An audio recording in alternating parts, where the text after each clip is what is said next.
célébrant cette journée, nous rendons hommage aux nombreuses victimes d'accidents de travail et des maladies professionnelles.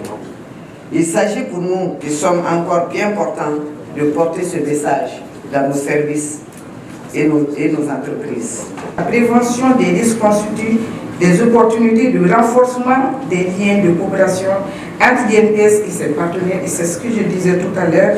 Tout comme cette journée participe également à la sensibilisation des acteurs du monde du travail et du pouvoir public à la nécessité de la promotion des actions de prévention des risques liés au travail. Le transport routier demeure non seulement un secteur stratégique de développement économique, mais aussi l'un des secteurs les plus préoccupants dans le sens où celui-ci regorge d'énormes défis de protection des travailleurs de ce secteur d'activité ou ceux sur leur trajet professionnel de protection de l'environnement dans les cas de transport de matières dangereuses. Suivant nos propres données internes à l'INPS, sur 1500 accidents de travail déclarés au niveau des services techniques de l'INPS, entre 2020 et 2022, on note 1929 accidents de trajet, soit 70% des accidents et 15 décès enregistrés. En considérant ces statistiques, la prévention des risques professionnels apparaît comme une nécessité impérieuse dans la perspective de la protection du capital humain et d'impulsion de la croissance économique, donc du développement.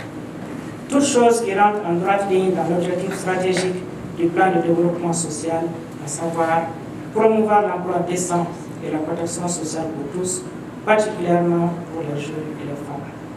Cet objectif stratégique traduit la volonté de son Excellence le colonel Assimi Goïta, président de la transition chef de l'État, pour qui l'amélioration de la santé des populations et des travailleuses et des travailleurs, en particulier, est une préoccupation majeure et constante et permettra de prévenir ou de prendre en charge avec efficacité les accidents et les maladies professionnelles, de surveiller et protéger l'environnement des travailleurs de tous les secteurs. Le partenariat entre les services de prévention élargi aux organisations socio-professionnelles et représentatives des travailleurs présente l'avantage de réaliser un partage d'expériences et d'assurer une synergie d'action des préventeurs.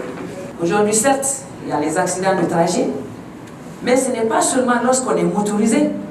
L'accident de travail intervient aussi lorsqu'on traverse à pied, lorsqu'on marche, le piéton. Donc, en traversant la route, ne sachant pas comment le faire, ça expose également le travailleur et je suis sûre et certaine que le ministère des Transports et des Infrastructures ne dira pas le contraire parce qu'on a beaucoup d'accidents qui arrivent tout simplement en traversant la route. Plus les accidents sont nombreux, ils induisent mécaniquement des souffrances pour les familles. Les pertes de compétences, les coûts élevés de réparation, tant pour les familles que pour les organismes de protection sociale que nous sommes. Et compte tenu de l'origine multifactorielle de ces accidents, il y a forcément une nécessité de mutualisation des efforts de tous les acteurs. Il s'agit là de l'administration publique, des entreprises privées, des syndicats, pourquoi pas des organismes nationaux et internationaux, concourant à un effet unique et aboutissant à une économie de moyens pour endiguer le phénomène.